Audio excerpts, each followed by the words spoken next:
Republicans secretly thrilled right now that Trump has everyone's attention because they do not want you to know what is going on right now at the Supreme Court. It is an enormous threat to our election system. The Supreme Court is deciding on a case that will allow state legislatures to determine their own individual election laws, and whatever they decide, however they decide they want to run the election, it can't be challenged in court. This is based on some perceived election shenanigans in North Carolina from the last election cycle. The Supreme Court created chaos already when they tried to take away Roe, and now it looks like that is about to happen all over again. What if I told you that the single most important case on American democracy and for American democracy in the nation's history is going before the Supreme Court this week? And what if I told you the entire outcome of this case, potentially the fate of our democracy itself, may rest with one justice, Amy Coney Barrett? Because that's what's at stake in the case of Moore v. Harper, with oral arguments set for Wednesday. Moore refers to North Carolina's Republican Speaker of the House, Tim Moore. After the state Supreme Court threw out North Carolina's congressional maps over extreme gerrymandering in the GOP's favor, Moore argued that the court had no standing to do so, and that the power to draw maps rests solely with the state legislature. If it sounds familiar, this is what John Eastman was telling Georgia to do in the 2020 election, is just screw what the voters said, just send a slate of fake electors and say we're the legislature. We can determine. There is no court that can stop us.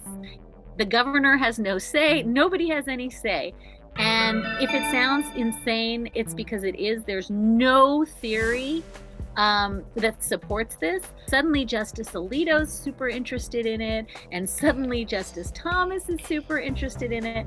And by this past spring, we had 4 justices on the current Supreme Court who were certainly receptive to this as a serious constitutional theory. And I don't know a better way to say it, but if we have 4 justices that are already kind of signed off on the project, and a 5th, and the 5th in this case is Justice Barrett, we don't know her views on this, then quite literally you will have the court in this case handing North Carolina the power to simply determine who wins elections, and no judge can do anything about it. This is a deeply chilling case that also, I think, represents kind of an existential threat to voting rights. It is a kind of crackpot idea that was hatched in the labs of people who want to take away voter power.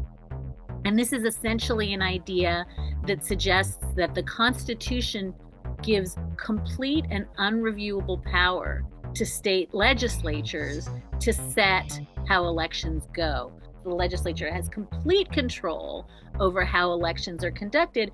The really pernicious version of the theory says this is unreviewable by state judges, even under the state constitution. And if that happens, I think it is quite literally possible that the 2024 election is decided exactly the way Donald Trump and John Eastman sought to decide the 2020 election. Okay, I'm scared now. It's scary. It's really scary. And it seems incomprehensible. Should we expand the court?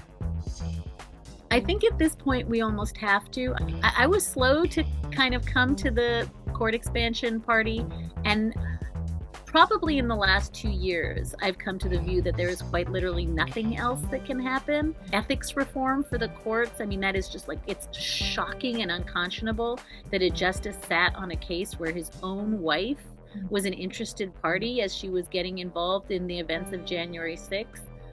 So there's a whole lot of things that can be done. And by the way, again, very serious people. Mondaire Jones has a bill to try to do court reform work. There's good legislation being proposed.